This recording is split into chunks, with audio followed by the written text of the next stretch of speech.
நான் இதே ஊரு தான். எனக்கு தெரிஞ்சு சின்ன வயசுல இங்கதான் எடுத்துட்டு இருக்கோம். இது என்னுடைய ஹஸ்பண்ட். ஸோ ஹஸ்பண்ட் என்ன ஃபோர்ஸ் பண்ணி இங்க கொண்டு வந்து எடுக்க வைக்கிறேன் நானு. ஸோ ட்ரெஸ் எடுத்து எடுக்கலாம், நம்மளுக்கு பிடிச்ச மாதிரி டிசைன்ஸ் எல்லாமே இருக்கு. இன்னைக்கு என்னோட பேபிக்கு பர்ச்சேஸ் பண்ண வந்திருக்கேன். ஸோ அப்படி பார்த்தா இந்த 4th ஜென்ரேஷன் நாங்க இங்க எடுத்துட்டு வரோம். எங்க பாட்டி, எங்க அம்மா, எனக்கு, என் பேபிக்கு இங்க எடுக்கிறோம். நான் என்னுடைய மதரின்ல எடுக்காம இங்க வந்து எடுக்கிறேன்.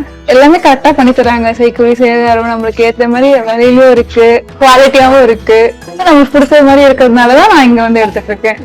நீங்க பழைய கடையில இருந்து இது ரொம்ப பெருசுதான். நம்ம இப்ப புது கடை வந்து பட் ஆனா இந்த கடையுமே நம்மளுக்கு பத்தல. ஏன்னா கஸ்டமர்ஸ் அதிகமா இருக்கிறதுனால இன்னும் கொஞ்சம் கடையை பெருசு படுத்துறேன்னு நான் நினைக்கிறேன். அதுதான், மற்றபடி வேற எதுவும் ஸ்டாக்ல இன்வெஸ்ட் பண்றோம், எல்லாமே இன்வெஸ்ட் பண்றோம். பட் கோல்டுங்கிறது ஒரு கிட்டத்தட்ட ஒரு 100-150 இயர்ஸா கோல்டு வந்து ஸ்டாண்டர்டான ஒரு இன்வெஸ்ட்மெண்ட் ஆப்ஷனா இருக்கு. ஸோ எல்லா இடத்துலயும் இன்வெஸ்ட் பண்ணி வைக்கிறது ஒரு நல்ல டைவர்சிஃபை ஆப்ஷன். ஸோ அதனால இன்னமும் கோல்டு போடுறோம்.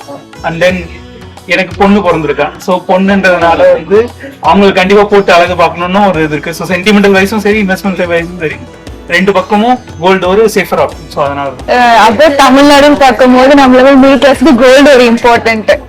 வாட் எவர் எஜுகேஷன் சிஸ்டம் வளர்ந்தாலும் ஸ்டாக் எஸ்ஐபின்னு போனாலும் தங்கத்தோடைய மதிப்பு என்னைக்கும் மாறாது இல்லையா? அதனாலதான் அதுல வரும்.